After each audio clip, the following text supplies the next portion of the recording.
আমরা ক্লাস 12-এর ব্যতিচার মানে ইন্টারফারেন্স চ্যাপ্টারটা এখন তোমাদের পড়াচ্ছি।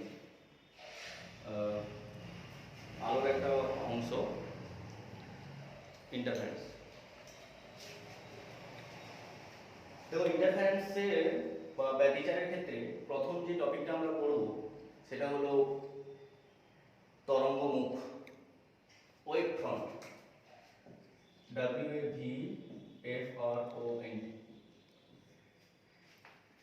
কতগুলি তরঙ্গ যদি এইভাবে মাধ্যমের মধ্যে দিয়ে বিস্তার লাভ করে, এটা একটা তরঙ্গ, এটা একটা, ধরো এটা একটা তরঙ্গ, এরকম কতগুলি তরঙ্গ যদি মাধ্যমের মধ্য দিয়ে বিস্তার লাভ করে, তখন এদের যে গতি পথ, এই গতিপথের অভিমুখে বা তরঙ্গগুলোর গতির অভিমুখে আমরা একটা তল কল্পনা করব, যে তলটা লম্ব হবে। তখন এই তলটাকেই বলবো আমরা তরঙ্গমুখ বা ওয়েভ ফ্রন্ট। তাহলে কতগুলি তরঙ্গ মাধ্যমের মধ্য দিয়ে বিস্তার লাভ করবে, তখন তাদের গতির অভিমুখে আমরা একটা তল কল্পনা করব, যে তলটাকে বলছি আমরা তরঙ্গমুখ। এটাকে তরঙ্গমুখ বলতে গেলে আমাদের কতগুলি শর্ত স্যাটিসফাই করতে হবে। যদি কতগুলি শর্ত যদি মেনে চলে, তখন এই তলটাকে আমরা বলবো তরঙ্গমুখ। যার এক নম্বরে এদের মানে তরঙ্গগুলির গতির অভিমুখ নির্দিষ্ট হবে। তাহলে অভিমুখ নির্দিষ্ট বা অভিমুখ একই হবে। প্রতিটা তরঙ্গ যেখান থেকে উৎস মানে মুখ্য উৎস, সেখান থেকে একই সময়ে তরঙ্গ মুখে পৌঁছবে। এরা একই সময়ে তরঙ্গ মুখে পৌঁছবে, সময়টা একই হবে। 3 নম্বর, এই তরঙ্গগুলা যখন তরঙ্গ মুখে স্পর্শ করবে, তখন এই কোণটা 90 ডিগ্রি হতে হবে। মানে তরঙ্গগুলি যে তলে মিলিত হচ্ছে, সেই তলের সঙ্গে সমকোণে ছেদ করবে।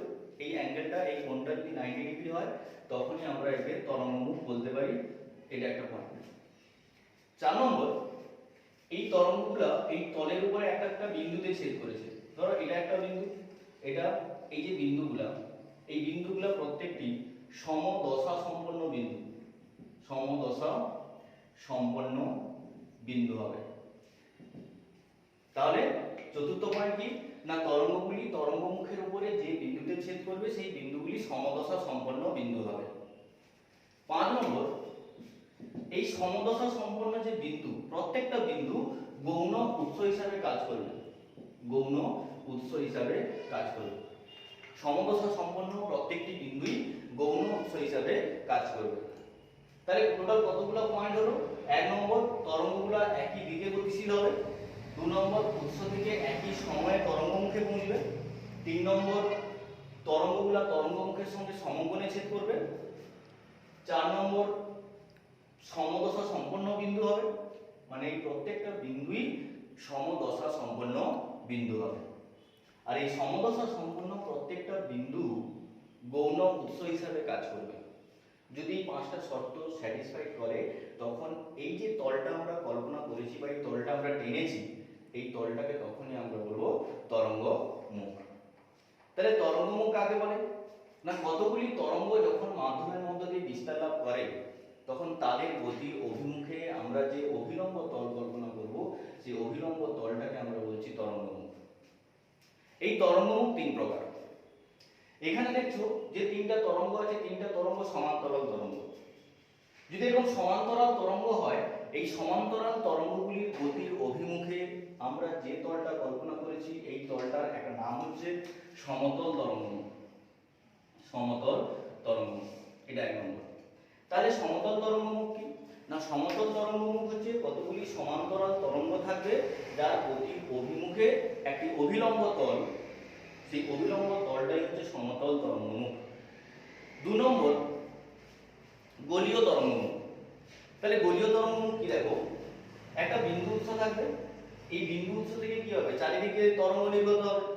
এই বিন্দু উৎস থেকে যে তরঙ্গগুলো নির্গত হবে, ভাবো এভাবে এখান থেকে তরঙ্গগুলো নির্গত হয়েছে, এখান থেকে একই সময়ে তরঙ্গগুলো একই দূরত্ব যদি অতিক্রম করে, তখন তাদের এই তরঙ্গগুলোর গতির অভিমুখে যদি আমরা কোনো লম্ব তল কল্পনা করি, সেই লম্ব তলটা কি হবে, গোলীয় তল।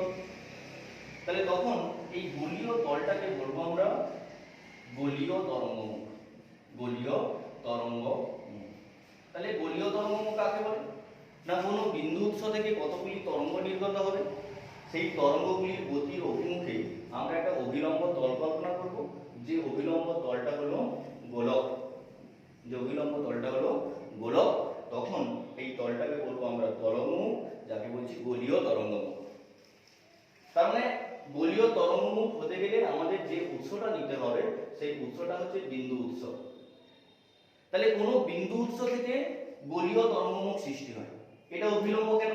এটা অভিলম্ব কেন? দেখো আমরা গোলকের ক্ষেত্রে পড়েছি, সাপোজ বৃত্তের ক্ষেত্রে বলি, এটা ব্যাসার্ধ আর এখানে হচ্ছে স্পর্শক। বৃত্ত এবং বৃত্তগামী স্পর্শক কি হয়, বা স্পর্শবিন্দুতে যদি স্পর্শক টানি তাহলে এরা পরস্পর কত কোণে থাকে? সমকোণে থাকে। তাহলে এখানে এরাও পরস্পরকে সমকোণে থাকবে, মানে এই বিন্দুটা এই তলের উপরে লম্ব, এই বিন্দুটা এই তলের উপরে লম্ব। তাহলে একটি বিন্দু উৎস থেকে যে তরঙ্গগুলো নির্গত হয়, এই তরঙ্গগুলির গতির অভিমুখে আমরা যে তল কল্পনা করব বা যে তরঙ্গমুখ হবে, সেই তরঙ্গমুখটাকে আমরা বলবো সমতল তরঙ্গমুখ। কিন্তু যদি কোনো চোঙাকৃতি উৎস থাকে, যদি কোনো সরলরৈখিক উৎস থাকে, এই সরলরৈখিক উৎস থেকে এই চারিদিকে তরঙ্গ নির্গত হতে পারে। ধরো সাপোজ এই পেনটা থেকে এর চারিদিকে মানে এর বিভিন্ন মানে একক দৈর্ঘ্যে চারিদিকে তরঙ্গ নির্গত হতে পারে। তাহলে এর চারিদিকে অভিলম্ব তল কি হবে? চোঙ হবে। এর চারিদিকে চোঙাকৃতি তল, মানে যে তলটা কল্পনা করবো, যে লম্ব তলটা কল্পনা করব, সেটা হলো চোঙ। তাহলে এর ক্ষেত্রে যে তলটা পাচ্ছি আমরা, এটা একটা চোঙাকৃতি তল, আর এই তরঙ্গমুখটাকে বলছি আমরা চোঙাকৃতি তরঙ্গমুখ। তার জন্য এই উৎসটা কি হতে হবে? উৎসটা সরল রৈখিক উৎস হতে হবে। তাহলে একটি সরল রেখা যে তরঙ্গমুখ সৃষ্টি করে, সেই তরঙ্গমুখটা হচ্ছে চোঙাকৃতি তরঙ্গমুখ, সিলিন্ড্রিক্যাল ওয়েভফ্রন্ট। যদি কোনো বিন্দু উৎস থাকে, সেখান থেকে যে অভিলম্ব তল বা যে তরঙ্গমুখ সৃষ্টি হয়, সেটা হলো গোলীয় তরঙ্গমুখ, যাকে আমরা বলছি স্ফেরিক্যাল ওয়েভফ্রন্ট। আর একটা সমান্তরাল তরঙ্গ যেটা তরঙ্গমুখ সৃষ্টি করে, সমতল তরঙ্গমুখ। তাহলে তরঙ্গমুখের তিনটা ভাগ, একটা সমতল তরঙ্গমুখ, একটা গোলীয় তরঙ্গমুখ, আর একটা চোঙাকৃতি তরঙ্গমুখ। আমাদের তরঙ্গমুখ থেকে মূল এই কয়েকটা জিনিস ভালো করে মনে রাখতে হবে। তার মধ্যে একটা হচ্ছে অভিমুখটা নির্দিষ্ট হবে, 2 নম্বর সময়টা একই হবে, 3 নম্বর লম্ব হবে, 4 নম্বর সমদশা সম্পন্ন বিন্দু হবে, 5 নম্বর গৌণ উৎস হবে। গৌণ উৎস না, গৌণ উৎস হচ্ছে, দেখো এখানে এদের একটা প্রত্যেকের একটা উৎস ছিল, একটা নির্দিষ্ট উৎস ছিল, কিন্তু এরা কি করেছে না, এরা এখানে আবার মিলিত হয়েছে, এই বিন্দুগুলো হচ্ছে গৌণ উৎস। তাহলে এই গৌণ উৎস থেকে তরঙ্গ নির্গত হবে, এখান থেকে আবার তরঙ্গ নির্গত হতে পারে, এখান থেকে তরঙ্গ নির্গত হতে পারে। গৌণ উৎসের কাজ হচ্ছে এখান থেকে অনুতরঙ্গ সৃষ্টি হবে। যেমন প্রাথমিক যে উৎস থাকে, মুখ্য উৎস থাকে, সেখান থেকে যেমন তরঙ্গ সৃষ্টি হয়, এখানে গৌণ উৎস থেকেও তরঙ্গ সৃষ্টি হতে পারে, যেগুলো সমদশা সম্পন্ন বিন্দু, এখান থেকে তরঙ্গ সৃষ্টি হতে পারে। তরঙ্গমুখ থেকে মূল 3টা জিনিস আমরা মনে রাখবো বেসিক্যালি। না, 1 নম্বর হচ্ছে উৎস থেকে একই সময়ে পৌঁছবে, 2 নম্বর তরঙ্গমুখগুলি তরঙ্গের সঙ্গে সমকোণে ছেদ করবে, আর 3 নম্বর প্রত্যেকটা সমদশা সম্পন্ন বিন্দু, তাই এরা গৌণ উৎস হিসেবে কাজ করবে। কারণ আমরা এর পরের যে প্রমাণগুলো করবো, যে পরের যে টপিকগুলো করবো, সেখানে এই 3টা পয়েন্ট খুবই কাজে লাগবে। ঠিক আছে, পরের কোশ্চেনে যাচ্ছি। তরঙ্গমুখ থেকে আমরা হাইগেন্সের নীতি করব। হাইগেন্সের নীতি বিন্দু সংক্রান্ত, গোলীয় তরঙ্গমুখ সংক্রান্ত হাইগেন্সের নীতি। একটা বিন্দু উৎস থাকবে, তাহলে এই বিন্দু উৎস থেকে চারিদিকে তরঙ্গ নির্গত হবে। তাহলে এই বিন্দু উৎস থেকে যে তরঙ্গগুলো নির্গত হবে, সেগুলো এখান থেকে বিস্তৃতি লাভ করছে, এখান থেকে এইভাবে তরঙ্গগুলো চারিদিকে ছড়িয়ে পড়ে। একটা বিন্দু উৎস থেকে চারিদিকে তরঙ্গগুলো ছড়িয়ে পড়ে। এখান থেকে যে তরঙ্গগুলো ছড়ায়, তারা একটা ক্ষুদ্র সময় পরে তারা একটা তলে পৌঁছবে। যে তলে পৌঁছায়, সেই তলটা হচ্ছে এরকম একটা তল। কোনো বিন্দু উৎস থেকে যে তরঙ্গগুলো নির্গত হয়, সেই তরঙ্গগুলোর গতির অভিমুখে আমরা একটা তল কল্পনা করলাম। এই তলের উপরে এই তরঙ্গগুলো প্রত্যেকটা একই সময়ে পৌঁছেছে, এবং এরা অভিলম্ব তল, তাহলে এই বিন্দুতে বা এই বিন্দুতে প্রত্যেকটা বিন্দুতে এরা লম্বভাবে ছেদ করেছে। তাহলে একই সময়ে পৌঁছেছে, অভিমুখটাও একই দিকে এবং এরা সমকোণে ছেদ করেছে, এই বিন্দুতে প্রত্যেকটা সমকোণে ছেদ করেছে বা লম্বভাবে ছেদ করেছে। সুতরাং এই যে তলটা, এই তলটাকে বলবো আমরা গোলীয় তরঙ্গমুখ। কিন্তু সময়টা অনেকটা ছোট, একটা ক্ষুদ্র সময়। একটা ক্ষুদ্র সময়ে তরঙ্গ বিন্দুস্থ থেকে গোলীয় তরঙ্গমুখ সৃষ্টি করেছে। তাহলে দেখো এই গোলীয় তরঙ্গমুখের উপরে এই যে বিন্দুগুলো, এটা প্রত্যেকটা কি সমদশা সম্পন্ন বিন্দু। তাহলে সমদশা সম্পন্ন বিন্দুগুলো কি করে, গৌণ উৎস হিসেবে কাজ করে। তাহলে যেহেতু এরা গৌণ উৎস, তাহলে এখান থেকেও কি হবে, তরঙ্গ নির্গত হবে। তাহলে এখান থেকে যে তরঙ্গগুলো নির্গত হবে তাদেরকে বলছি আমরা অনুতরঙ্গ। এই অনুতরঙ্গ সাপোজ এখান থেকে নির্গত হলো, এখান থেকে এলো, এখান থেকে এলো। তাহলে এই গৌণ উৎস থেকে যে অনুতরঙ্গগুলো সৃষ্টি হয়েছে, সেই অনুতরঙ্গগুলো আবার একটা তরঙ্গমুখ সৃষ্টি করবে, তারা আবার একটা গোলীয় তরঙ্গমুখ সৃষ্টি করবে। এই গোলীয় তরঙ্গমুখের উপর আবার যে বিন্দুগুলো আছে, এরাও আবার অনুতরঙ্গ সৃষ্টি করে এখান থেকে যে তরঙ্গগুলো সৃষ্টি করবে তার অভিমুখে আবার কি করবে, আবার একটা তরঙ্গমুখ সৃষ্টি করবে, আবার একটা গোলীয় তরঙ্গমুখ সৃষ্টি করবে। কিন্তু এগুলো প্রত্যেকটা একটা ক্ষুদ্র সময় পরে। কিন্তু যদি আমরা একটা বৃহৎ সময় নিই, অনেকটা বেশি সময় নিই, তখন কি হবে না, অনেকটা বেশি সময় পরে ধরো এখান থেকে যে তরঙ্গটা নির্গত হয়েছিল, এটা অনেকটা বেশি সময় পরে এইভাবে বিস্তৃতি লাভ করবে। আবার এখান থেকে তরঙ্গটা অনেকটা বেশি সময় পরে অনেকটা বেশি বিস্তৃতি লাভ করবে, বা এই তরঙ্গটাও অনেকটা বেশি দূর বিস্তৃতি লাভ করবে। তাহলে অনেক বেশি সময় পরে যদি আমরা এখানে একটা তল কল্পনা করি, এই তলটা কি হবে, এরকম একটা তল। তাহলে এর বক্রতা কি, এর বক্রতা কম, তাহলে এর বক্রতা ব্যাসার্ধ বেশি। তাহলে আগের যে কার্ভটা ছিল তার থেকে কার্ভের বক্রতা অনেক কম। এরকম করে যদি আমরা অনেক বেশি সময় নেই, অনেক বেশি সময় পরে দেখা যাবে যে তলটা সৃষ্টি হবে সেই তলটা প্রায় সমতল। অনেকটা বেশি সময় পরে যে তলটা সৃষ্টি হবে সেই তলটা হচ্ছে প্রায় সমতল আকারের তল সৃষ্টি হবে। তাহলে এটা ক্ষুদ্র সময় পরে গোলীয় তরঙ্গমুখ সৃষ্টি করে। কিন্তু যখন অনেক বেশি সময় নেওয়া হয়, অনেক বেশি সময় পরে এখান থেকে যে তরঙ্গগুলো নির্গত হয় তাদের গতির অভিমুখে আমরা যে তলটা কল্পনা করতে পারি সেই তলটা প্রায় সমতল হয়, অর্থাৎ সমতল তরঙ্গমুখ সৃষ্টি করে। এটা হচ্ছে হাইগেনসের নীতি।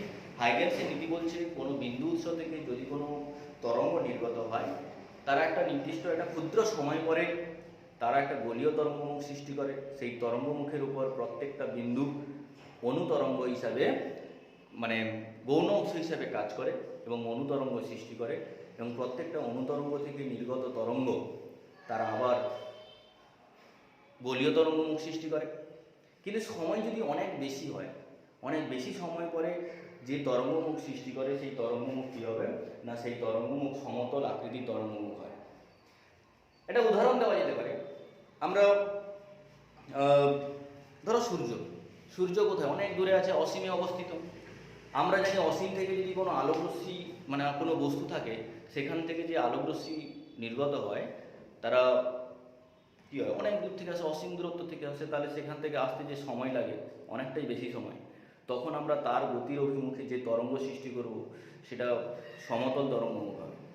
কিন্তু সূর্যকে আমরা বিন্দু উৎস ধরি, তাই বিন্দু উৎস থেকে যে তরঙ্গ নির্গত হয় তার গতির অভিমুখে গোলীয় তরঙ্গমুখ সৃষ্টি হয়।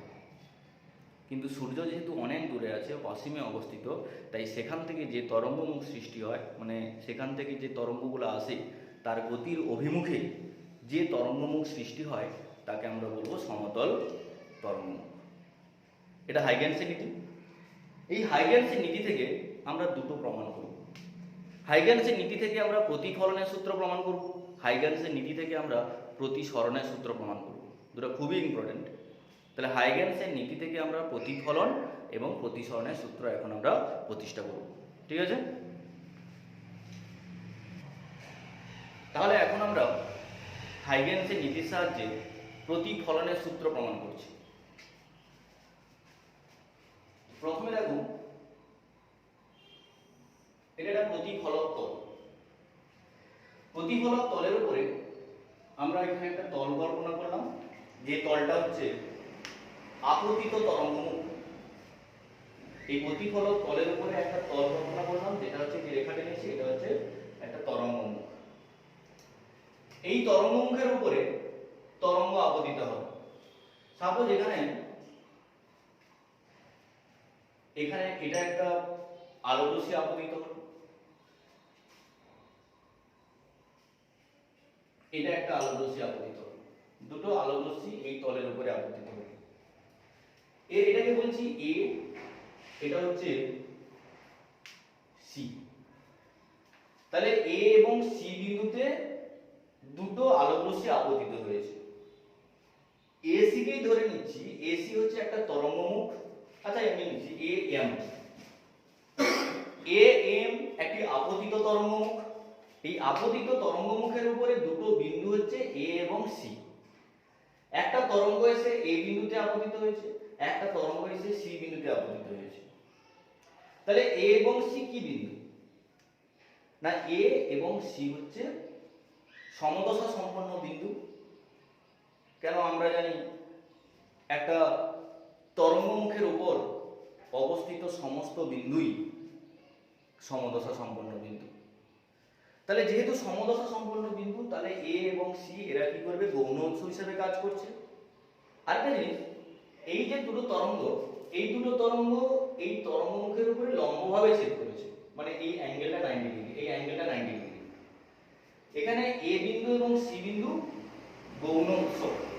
তাহলে এ বিন্দু থেকে এবং সি বিন্দু থেকে তরঙ্গ সৃষ্টি হবে, মানে যাকে বলা হয় অনুতরঙ্গ। তাহলে এই অনুতরঙ্গগুলো কি ঘটবে? তাহলে এখান থেকে তরঙ্গ সৃষ্টি হবে, এখান থেকেও তরঙ্গ সৃষ্টি হবে। এখানে এই যে তলটা, সাপোজ এটা x ডট, এই x ডট তল হচ্ছে প্রতিফলক তল, মানে এই তলের উপরে আলোক রশ্মির প্রতিফলন হবে। এটা একটা মাধ্যম, এই মাধ্যমের আলোর বেগ ধরে নিলাম c। কেন? প্রতিফলনের ক্ষেত্রে একটা নির্দিষ্ট মাধ্যমের প্রয়োজন হয়, যে মাধ্যমে আলোর বেগ কত? c। তাহলে এখানে আপতিত রশ্মি এই তল থেকে এই বিন্দু থেকে প্রতিফলন হবে। এখানে অভিলম্ব টানতে হবে, অভিলম্ব না টেনে আমি ডাইরেক্ট প্রমাণ করছি, এখান থেকে আলোর রশ্মি প্রতিফলিত হয়ে কোথায় গেল? এদিকে গেল। তাহলে যে আলোর রশ্মি মানে তরঙ্গমুখের এ বিন্দুতে আপতিত হয়েছিল, এ বিন্দু থেকে আলোক রশ্মি কি হলো? প্রতিফলন হলো। যেটা সি বিন্দুতে ছিল, সি বিন্দু থেকে আলোক রশ্মি সোজা এসে এই বিন্দুতে আপতিত হলো। সাপোজ এই বিন্দুটা হচ্ছে ই বিন্দু। তাহলে লম্বভাবে পড়েছিল, লম্বভাবে এসে এই বিন্দু থেকে কি হবে? এই বিন্দু থেকে আবার প্রতিফলন হবে। এই বিন্দু থেকে আলোক রশ্মি প্রতিফলিত হয়ে কোথায় হলো? এইভাবে নির্গত হলো ই বিন্দুতে। তাহলে আবার গোড়া থেকে বলছি যে এম একটি আপতিত তরঙ্গমুখ। কেন? এখানে আলোক রশ্মির আপতন ঘটছে, যার এ এবং সি দুটি সমদশা সম্পন্ন বিন্দু, যারা গৌণ উৎস হিসেবে কাজ করছে। এই তরঙ্গগুলোর এই জায়গায় সময়টা ধরলাম t সমান 0, মানে এ বিন্দুতে এবং সি বিন্দুতে তরঙ্গগুলোর অবস্থান হচ্ছে যে সময়, সেই সময়টা t সমান 0। তাহলে এ বিন্দু থেকে যে তরঙ্গটা সৃষ্টি হবে, সি বিন্দু থেকে যে অনুতরঙ্গ সৃষ্টি হবে, তারা t সময় পরে কত দূরত্ব গেছে সেটা আমাদের নির্ণয় করতে হবে। এ বিন্দু থেকে যে অনুতরঙ্গ সৃষ্টি হয়েছে সেটা এ বিন্দু থেকে প্রতিফলন ঘটেছে। সি বিন্দু থেকে যে তরঙ্গ নির্গত হয়েছে সেখান থেকে t সময় পরে ই বিন্দুতে প্রতিফলিত হয়ে কিছুটা দূরত্ব অতিক্রম করেছে প্রতিফলনের পরে। আমি ধরে নিচ্ছি সি থেকে ই তে তরঙ্গটা t সময় এসেছে, সি থেকে ই তে তরঙ্গ কত সময় এসেছে? t সময়। আর এই যে মাধ্যমটা প্রতিফলক তলের যে উপরের মাধ্যম, এই উপরের মাধ্যমে আলোর বেগ ধরলাম c, তরঙ্গের বেগ হচ্ছে c। তার মানে যদি c হয়, তাহলে এই যে c দূরত্ব অতিক্রম করেছে, এই c দূরত্বটা কত? তাহলে c * t। এই c দূরত্বটা কত? c * t, যেটা কত সময় অতিক্রম করেছে? t সময় অতিক্রম করেছে। তাহলে c থেকে e তে তরঙ্গটা যে সময় অতিক্রম করেছে, সেই একই সময়ে a থেকে তরঙ্গ কত দূরত্ব অতিক্রম করেছে সেটা আমাদের বের করতে হবে। c থেকে অনুতরঙ্গ ই বিন্দুতে আসতে যে সময় লেগেছে, সাপোজ সেই সময়টা হচ্ছে t, ওই t সময় এ বিন্দু থেকে অনুতরঙ্গ কত দূরত্ব অতিক্রম করেছে সেটা আমাদের নির্ণয় করতে হবে। যেহেতু এই দুটো তরঙ্গ একই মাধ্যমে আছে, তাই এদের একই সময়ে অতিক্রান্ত দূরত্ব একই হবে। যেহেতু এই তরঙ্গ এবং এই তরঙ্গ একই মাধ্যমে অবস্থিত, তাই একই সময়ে এরা একই দূরত্ব অতিক্রম করবে। তার মানে এ বিন্দু থেকে যে অনুতরঙ্গটা সৃষ্টি হবে সেটিও সি দূরত্ব অতিক্রম করবে। সি বিন্দু থেকে যে অনুতরঙ্গটা ইতে এসছে সেই দূরত্বটা সি টি সময়, ওই টি সময়ে এ থেকে অনুতরঙ্গ সি দূরত্ব অতিক্রম করবে। তাই এই সি দূরত্বের মাপ নিয়ে, মানে সি থেকে এ ই পর্যন্ত দূরত্বটা নিয়ে আমরা কি করব, এ বিন্দুতে বসিয়ে এই তরঙ্গটার উপরে একটা বৃত্তচাপ কাটব, একটা কম্পাসের সাহায্যে বৃত্তচাপ কাটব। তার মানে আবার বলছি, সি ই এই দূরত্বটা নিয়ে এ বিন্দুতে বসিয়ে আমরা একটা কি করব, একটা বৃত্তচাপ কাটব। কার উপরে? এই তরঙ্গটার উপরে, এই প্রতিফলিত তরঙ্গের উপরে। তাহলে বৃত্তচাপের দৈর্ঘ্যটা কত হবে? সি এর সমান করে। তাহলে সি এর সমান করে যদি আমরা একটা বৃত্তচাপ কাটি, সেই বৃত্তচাপটা কোনটা হবে? ধরে নিলাম এটা। সি এর সমান করে এ বিন্দুতে আমরা যে এ বিন্দু থেকে আমরা যে বৃত্তচাপটা কাটবো সেই বৃত্তচাপটা এই বৃত্তচাপ হবে, আমরা সেটা আপাতত ধরে নিলাম। এই বিন্দুটা ডি বিন্দু। এখন এই ই বিন্দু এবং এই ডি বিন্দু এই দুটোকে যোগ করব। ই বিন্দু এবং ডি বিন্দু যোগ করে এটাকে বাড়িয়ে দেব। তার মানে ই বিন্দু থেকে ডি বিন্দু হয়ে স্পর্শক, মানে এই যে বৃত্তচাপটা আমরা টেনেছি, এই বৃত্তচাপের ডি বিন্দুতে ইডি একটি স্পর্শক। এই বৃত্তচাপের ডি বিন্দুতে ইডি একটি স্পর্শক। এই ইডিটাকে আমরা তল বলছি এখন। তাহলে এখানে যে ইডি যে তলটা আছে, এই তলের উপরে দেখো কি ঘটছে। এই ইডি তলের উপরে কি ঘটনা ঘটছে দেখো না। ইডি তলের উপরে এটা একটা প্রতিফলিত রশ্মি, আর এখান থেকে একটা প্রতিফলিত রশ্মি এখানে নির্গত হচ্ছে। তাহলে এখানে এই প্রতিফলিত রশ্মিটা এই বিন্দুতে লম্ব, এখান থেকে যে তলটা যে তরঙ্গটা এই বিন্দুতে পৌঁছছে এখান থেকে প্রতিফলিত হবে। তাহলে প্রতিফলনের সময় এই ইডি তলের সঙ্গে কি হবে? লম্ব হবে। 2 নম্বর, এ বিন্দু থেকে যে তরঙ্গটা মানে এডি, যেহেতু এখানে বৃত্তচাপ আর ইডি হচ্ছে স্পর্শক, তাহলে ডি বিন্দুতে এডি লম্ব। তাহলে ডি বিন্দুতে এডি যেহেতু লম্ব, আবার এখানে এই প্রতিফলিত তরঙ্গটাও লম্ব। তার মানে এখানে যে দুটো প্রতিফলিত রশ্মি ইডি তলের উপরে আছে, এই ইডি তলের উপরে প্রতিফলিত রশ্মি দুটো লম্বভাবে ছেদ করেছে। তাহলে ইডি তলের উপরে এ বিন্দু থেকে প্রতিফলিত তরঙ্গ, ই বিন্দু থেকে প্রতিফলিত তরঙ্গ দুটোই লম্বভাবে আছে, দুটোই সমকোণে ছেদ করেছে। আবার সি বিন্দু থেকে ই বিন্দুতেও তরঙ্গটা টি সময়ে এসেছে, আর এ বিন্দু থেকেও ডি বিন্দুতে তরঙ্গটা টি সময়ে এসেছে। যে ক্ষেত্রে ইডি এডি দূরত্ব equals to A equals to C E দূরত্ব, যেটা হচ্ছে সিটি। তাহলে এডি দূরত্ব আর সি দূরত্ব সমান, যেটা সিটি দূরত্ব। আমরা জানি যে একটা তলের উপরে যদি কতগুলি তরঙ্গ একই সময়ে পৌঁছায় আর যদি সমকোণে ছেদ করে, তাহলে ওই তলটাকে আমরা কি বলি? তরঙ্গমুখ। তাহলে এখানে ইডি তলের উপরে যেহেতু প্রতিফলিত তরঙ্গগুলি লম্বভাবে ছেদ করেছে এবং একই সময়ে পৌঁছাচ্ছে, তাহলে আমরা বলতে পারি এই ইডি হলো তরঙ্গমুখ। যে তরঙ্গমুখের উপরে সমস্ত প্রতিফলিত তরঙ্গগুলি মিলিত হয়েছে বা অবস্থিত, তাই এই তরঙ্গটাকে, এই তরঙ্গমুখটাকে আমরা প্রতিফলিত তরঙ্গমুখ বললাম। আমাদের প্রথমে এইভাবে কথায় লিখেই বলতে হবে, প্রমাণ করতে হবে যে এসি যদি আপতিত তরঙ্গমুখ হয়, তাহলে ইডি প্রতিফলিত তরঙ্গমুখ হবে। এটা যদি আমরা প্রথমে কথায় লিখে প্রমাণ করতে পারি, তাহলে তারপরে আমাদের প্রতিফলনের সূত্র ইজিলি প্রমাণ করা যাবে। তাহলে প্রথমে দেখো, এসি একটি আপতিত তরঙ্গমুখ। এই তরঙ্গমুখের উপরে এটি একটি আপতিত তরঙ্গ, এটি একটি আপতিত তরঙ্গ, যার এ বিন্দু এবং সি বিন্দু সমদশা সম্পন্ন বিন্দু, গৌণ উৎস হিসেবে কাজ করছে। এ থেকে উৎপন্ন অনুতরঙ্গ এ থেকে প্রতিফলিত হয়েছে, সি থেকে উৎপন্ন অনুতরঙ্গ সি থেকে ই বিন্দুতে প্রতিফলিত হয়েছে। সি এর দূরত্ব নিয়ে আমরা এডি একটি বৃত্তচাপ কাটলাম, এই ই বিন্দু আর ডি বিন্দু যোগ করলাম, ই এবং ডি বিন্দু যোগ করলে আমরা যে তলটা পাচ্ছি এই তলটাকে বলবো আমরা প্রতিফলিত তরঙ্গমুখ। কেন তরঙ্গমুখ বললাম না, এখানে এই মানে প্রতিফলিত তরঙ্গগুলো এই তলের সঙ্গে লম্বভাবে ছেদ করেছে এবং এখানে উৎস হচ্ছে এ বিন্দু সি বিন্দু, এ বিন্দু এবং সি বিন্দু থেকে তরঙ্গগুলি ডি বিন্দুতে এবং ই বিন্দুতে একই সময়ে পৌঁছেছে। যেহেতু একই সময়ে পৌঁছেছে, লম্বভাবে ছেদ করেছে, তাই এটা তাই এটা তরঙ্গমুখ এবং প্রতিফলিত রশ্মিগুলি যেহেতু মিলিত হয়েছে তাই এটা প্রতিফলিত তরঙ্গমুখ। এবার এখান থেকে আমাদের প্রমাণ করতে হবে প্রতিফলনের সূত্র। দেখো এটা আপতিত তরঙ্গমুখ, এই আপতিত তরঙ্গমুখ এসি যেটা প্রতিফলক তল এ এটার সঙ্গে কত কোণ করেছে, যে কোণটা ছেদ করেছে তাকে বলবো আই, আপতন কোণ। এখানে প্রতিফলিত তরঙ্গমুখ কোনটা, ইডি, এটা এই তলের সঙ্গে যে কোণে ছেদ করেছে সেই কোণটা আর, যাকে আমরা বলছি প্রতিসরণ কোণ। আমরা হাইগেন্সের নীতির সাহায্যে প্রমাণ করছি প্রতিফলনের সূত্র, মানে প্রতিফলনের সূত্রের ক্ষেত্রে আমাদের দেখাতে হবে আপতন কোণ এবং প্রতিফলন কোণ সমান। তাহলে এখানে হাইগেন্সের নীতির সাহায্যে আমাদের দেখাতে হবে আপতন কোণ কোনটা, প্রতিফলন কোণ কোনটা।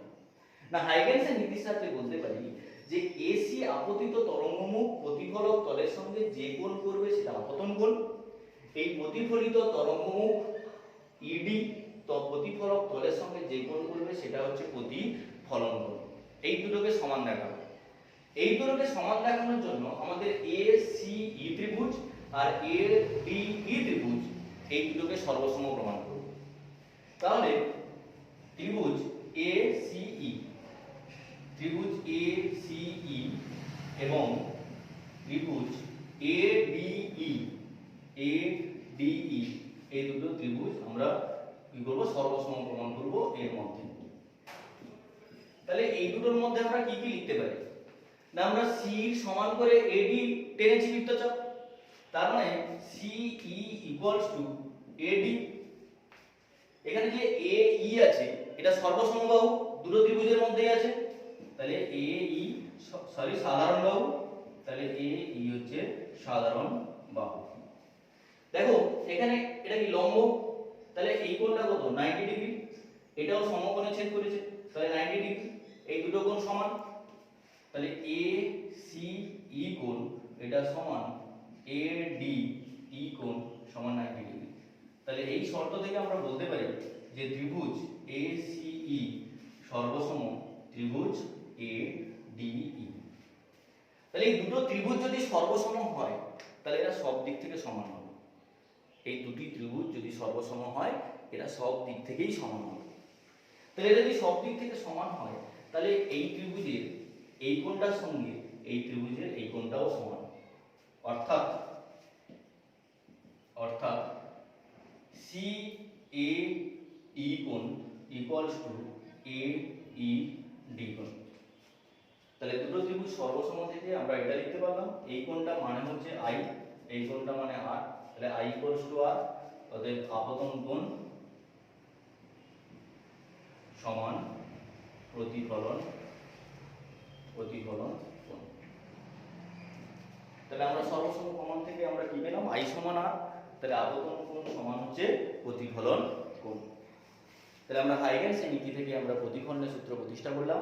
তোমরা প্রতিফলনের সূত্র প্রতিষ্ঠা করার সময় প্রথমে আপতিত রশ্মি মানে এসি যদি আপতিত তরঙ্গমুখ হয় তাহলে ইডি প্রতিফলিত তরঙ্গমুখ হবে, এটা ফার্স্ট প্রমাণ করবে, তারপরে ব্যাখ্যাটা করবে, এই ছোট প্রমাণটা করবে।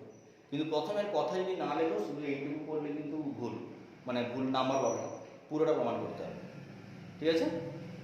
এরপর আমরা প্রতিসরণের সূত্রে যাচ্ছি, হাইগেন্সের নীতির সাহায্যে প্রতিসরণের সূত্র প্রমাণ করব।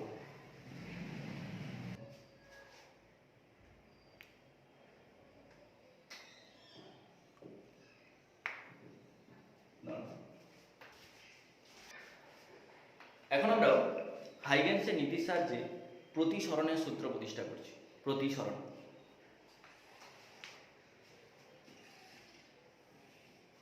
এটা বিভেদ তল, মানে দুটো মাধ্যম থাকবে, এটা একটা মাধ্যম প্রথম মাধ্যম, এটা হলো দ্বিতীয় মাধ্যম। ধরো এটা লঘু মাধ্যম, এটা ধরো ঘন মাধ্যম। এই মাধ্যমের প্রতিসরাঙ্ক μ1, এই মাধ্যমের প্রতিসরাঙ্ক μ2। এই মাধ্যমে আলোর বেগ c1, এই মাধ্যমে আলোর বেগ c2।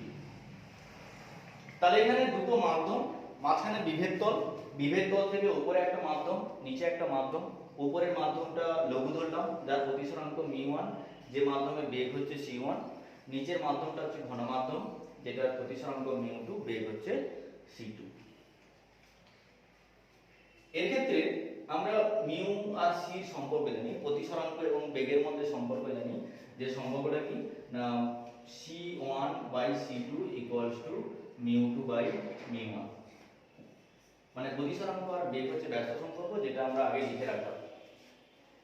এবার যেমন প্রতিফলনের সূত্র আমরা প্রতিষ্ঠা করেছিলাম, প্রতিফলনের মতো প্রতিসরণও একই ধারণা অনুযায়ী হবে। তো দেখো, এটা একটা আপতিত তরঙ্গমুখ, যে তরঙ্গমুখের উপরে এটা একটা আলোক রশ্মি আপতিত হয়েছে, এই তরঙ্গমুখের উপরে এটা আরেকটি আলোক রশ্মি আপতিত হয়েছে। আগের মতোই নামকরণ করছি এ সি। তাহলে এসি একটি আপতিত তরঙ্গমুখ, যে তরঙ্গমুখের উপরে দুটি আলোক রশ্মি আপতিত হয়েছে, যার এ এবং সি বিন্দুতে আপতিত হয়েছে। এ এবং সি বিন্দু হচ্ছে সমদশা সম্পন্ন বিন্দু, আর এই দুটি সমদশা সম্পন্ন বিন্দু গৌণ উৎস হিসাবে কাজ করবে। এখান থেকে অনুতরঙ্গ সৃষ্টি হবে। যে অনুতরঙ্গগুলো সৃষ্টি হবে সেটা এখান থেকে একটা প্রতিসরণ হবে, আর এখান থেকে আলোক রশ্মি এখান থেকে সোজা কোথায় পড়লো, এই জায়গায় পড়লো, এখান থেকে আলোক রশ্মির প্রতিসরণ হবে। এটা মুছে দিলাম, ঠিক আছে। তাহলে সি বিন্দু থেকে যে আলোক রশ্মি ছিল সেটা সোজা এলো, যে এই বিন্দুতে আপতিত হলো। এই বিন্দুটা সাপোজ এটা হচ্ছে ই বিন্দু। তাহলে এখন এ বিন্দু থেকে তরঙ্গের প্রতিসরণ হবে, ই বিন্দু থেকে আলোক রশ্মিরও মানে অনুতরঙ্গেরও প্রতিসরণ হবে। তাহলে লঘু মাধ্যম উপরে, নিচে ঘন মাধ্যম। তাহলে লঘু মাধ্যম থেকে ঘন মাধ্যমের প্রতিসরণের সময় প্রতিসৃত রশ্মি অভিলম্বের দিকে সরে আসে। তাহলে এক্ষেত্রে যদি আমরা অভিলম্ব টানি, ধরো এটা একটা অভিলম্ব, ধরো এটা একটা অভিলম্ব, তাহলে এক্ষেত্রে আলোক রশ্মি এইভাবে সোজা না এসে এরা অভিলম্বের দিকে সরে আসে। এক্ষেত্রেও আলোক রশ্মি এইভাবে সোজা না গিয়ে এটা অভিলম্বের দিকে সরে আসে। তাহলে এখান থেকে একটা তরঙ্গ নির্গত হলো, অনুতরঙ্গ, এখান থেকে একটা অনুতরঙ্গ নির্গত হলো। এই যে দুটো অনুতরঙ্গ সৃষ্টি হলো কত সময়ে, t=0 সময়ে এখান থেকে অনুতরঙ্গ স্টার্ট হলো। মানে অনুতরঙ্গগুলির অবস্থান এসি তরঙ্গমুখের উপরে কত সময়, t=0 সময়। এবারে এসি অনুতরঙ্গগুলি, এসি গৌণ উৎস থেকে অনুতরঙ্গগুলি যখন নির্গত হবে, তারা একটা নির্দিষ্ট সময় পরে কোথায় পৌঁছাচ্ছে সেটা আমাদের ফার্স্ট ক্যালকুলেশন করতে হবে। এখন দেখো, সি থেকে ই তে একটি তরঙ্গ এসেছে, যে ই বিন্দু থেকে প্রতিসরণ হয়েছে। তাহলে এই সি থেকে ই তে যে এসেছে, এই সি থেকে ই তে কত সময় এসেছে, সাপোজ ধরলাম টি সময় এসেছে। সি থেকে ই তে অনুতরঙ্গটা কত সময় এসেছে, টি সময় এসেছে। তাহলে টি সময় এলে এই দূরত্বটা কত না c1 বেগে আসবে। তাহলে c1 বেগে আসার অর্থ ce c1 t। তাহলে সি বিন্দু থেকে ই বিন্দুতে অনুতরঙ্গটা যখন এসছে, তখন তারা কি সময় এসছে, কত বেগে এসছে, c1 বেগে, কেন ওই মাধ্যমের বেগটা c1।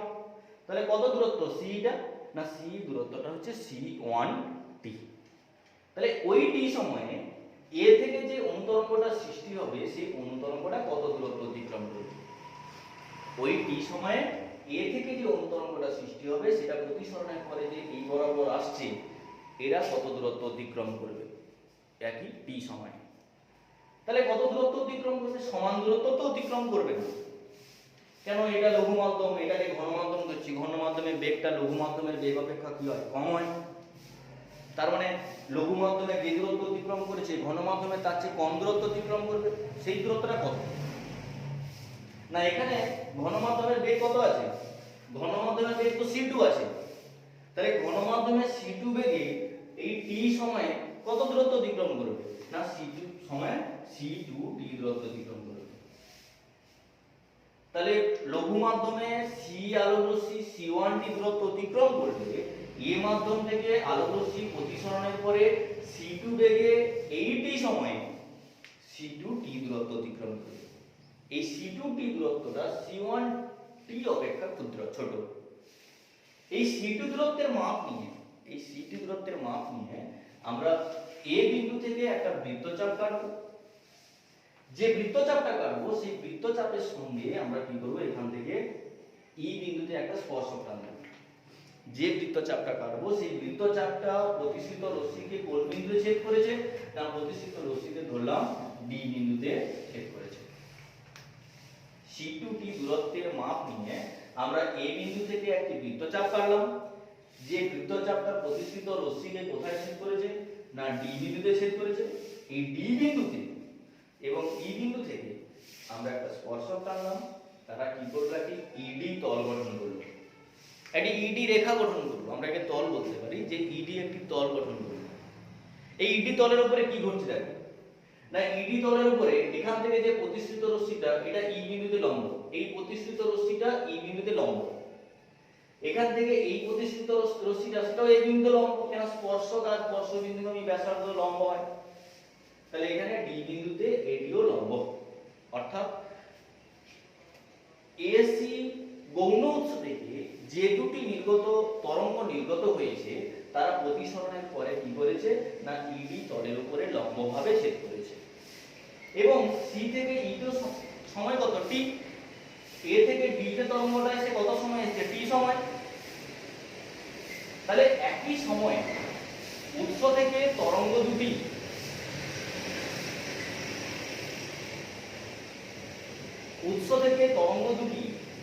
একই সময়ে এই তলের উপরে পৌঁছাচ্ছে। আবার এই প্রতিসৃত রশ্মি এই ইডি তলের উপরে লম্ব আছে। তাহলে আমরা জানি যদি লম্বভাবে ছেদ করে, যদি একই সময়ে পৌঁছায়, তাহলে কি হয়? তরঙ্গমুখ। তাহলে এখানে ইডি যে তলটা এটাও তরঙ্গমুখ, কিন্তু যে তরঙ্গমুখের উপরে কেবলমাত্র প্রতিসৃত রশ্মিগুলাই কেবলমাত্র ছেদ করেছে, এই তরঙ্গমুখের উপরে কেবলমাত্র প্রতিসৃত রশ্মিগুলাই কেবলমাত্র মিলিত হয়েছে, তাই এই তরঙ্গমুখটিকে বলবো আমরা প্রতিসৃত তরঙ্গমুখ। তাহলে আমাদের ফার্স্ট প্রমাণ করতে হবে সি যদি আপতিত তরঙ্গমুখ হয় তাহলে ইডি হচ্ছে প্রতিসৃত তরঙ্গমুখ, যেটাকে আমাদের এই কথায় লিখে প্রমাণ করতে হবে। প্রতিফলনের মতো একই রকম, আশা করি বুঝতে পেরেছি। এসি আপতিত তরঙ্গমুখ, যে তরঙ্গমুখের উপর এ এবং সি দুটি বিন্দু যারা সমদশা সম্পন্ন বিন্দু, এরা গৌণ উৎস হিসেবে কাজ করেছে। সি থেকে অনুতরঙ্গ সৃষ্টি হয়েছে, এ বিন্দু থেকে অনুতরঙ্গ সৃষ্টি হয়েছে, সি বিন্দু থেকে যে অনুতরঙ্গ সৃষ্টি হয়েছে সেটা ই বিন্দু থেকে প্রতিসৃত হয়েছে, এ বিন্দু থেকে যে অনুতরঙ্গ সৃষ্টি হয়েছে সেটা ইডি রূপে প্রতিসৃত হয়েছে। সি থেকে ই তে c1 বেগে টি সময়ে সি দূরত্ব অতিক্রম করলে একই সময়ে মানে টি সময়ে এ বিন্দু থেকে অনুতরঙ্গ টি সময়ে এডি দূরত্ব অতিক্রম করে। এই এডি হচ্ছে c2t, এই c2t দূরত্বের সমান করে আমরা একটা বৃত্তচাপ কাটলাম। যে বৃত্তচাপটা কাটলাম সেই বৃত্তচাপের সঙ্গে ই বিন্দু থেকে যদি স্পর্শক টানি তখন ইডি একটি তল গঠন করে। যে তলের উপরে সমস্ত প্রতিসৃত তরঙ্গগুলি লম্বভাবে মিলিত হয়েছে এবং তারা উৎস থেকে একই সময়ে পৌঁছেছে, তাই ইডি একটি তরঙ্গমুখ, যাকে বলছি আমরা প্রতিসৃত তরঙ্গমুখ। এবার আমরা স্নেলের সূত্র প্রতিষ্ঠা করব এখানে। তাহলে এখানে এই যে কোণটা এটা আপতন কোণ, এই কোণটা কি? প্রতিসরণ কোণ। কেন আমরা বলেছি আপতিত রশ্মি প্রতিফলকের সঙ্গে বা বিভেদ তলের সঙ্গে যে কোণ উৎপন্ন করবে সেটা আপতন কোণ, আবার প্রতিসৃত রশ্মি বিভেদ তলের সঙ্গে যে কোণ করবে সেটা হচ্ছে প্রতিসরণ কোণ। কেন? যেহেতু আমরা হাইগেনস নীতির সাহায্যে প্রমাণ করছি। এক্ষেত্রে এখান থেকে আই বার করো, সাইন আই। তাহলে সাইন আই ইকুয়ালস টু লম্ববায়ু দ্বিগুণ সিই বাই এই, সিই বাই এ। এখান থেকে সাইন আই সাইন আর বের করো, সাইন আর, তাহলে sine R equals to AD by AE AD by A দুটো যদি অনুপাত করি তাহলে sine I by sine R equals to CE by AE by AD by AE. তাহলে এখান থেকে আমরা লিখতে পারি সিই বাই এডি। তাহলে এখানে এই সি দূরত্বটা কত? c1t, আর এই এডি দূরত্ব কত? এডি দূরত্বটা আছে c2t, তো লিখে দাও সমান c1t বাই c2t সমান c1 বাই c2। আমরা বেগের সঙ্গে আমরা প্রতিসরণকে সম্পর্ক জানি। কি সম্পর্ক আমরা আগে লিখেছিলাম? c1 by c2 equals to μ2 by μ1। তাহলে এখান থেকে কি লিখতে পারবো? μ2 বাই μ1 কোনাকুনি গুণ করো, তাহলে μ1 sin i equals to μ2 sin r। μ1 sin i সমান μ2 sin r। তাহলে আমরা কি পেলাম? μ1 sin i সমান μ2 sin r। আমরা জানি যে এটাই হচ্ছে স্নেলের সূত্র, আপতন কোণের সাইন প্রতিসরণ কোণের সাইনের অনুপাত ধ্রুবক, সেখান থেকে আমরা এটা পাচ্ছি μ1 sin i সমান μ2 sin r। আমরা এই পর্যন্ত প্রমাণ করে স্নেলের সূত্র প্রতিষ্ঠা করতে পারছি। তাহলে যখন আমরা হাইগেনসের নীতির সাহায্যে যখন প্রতিসরণের সূত্র প্রতিষ্ঠা করব, তাহলে প্রথমে আমাদের প্রমাণ করতে হবে এসি যদি আপতিত তরঙ্গমুখ হয় তাহলে ইডি হচ্ছে প্রতিসৃত তরঙ্গমুখ। এটা ফার্স্ট প্রমাণ করার পরে আমরা এই স্নেলের সূত্রটা প্রতিষ্ঠা করব। কিন্তু প্রথমে কথাগুলো তোমাদের লিখতেই হবে, তারপরে এই ছোট্ট একটা ক্যালকুলেশন, কিন্তু প্রথমের লেখাগুলোই মোস্ট ভাইটাল। এই দুটো খুবই ইম্পর্টেন্ট প্রশ্ন। তোমরা যতটুকু পড়ানো হলো এই পড়াটাকে করো। এর পরের ভিডিওতে ব্যতিচার শেষ হয়ে যাবে, এরপরে যেগুলো আছে সেটা এর পরের ভিডিওতেও আমরা পড়াবো। তো এখন বাই।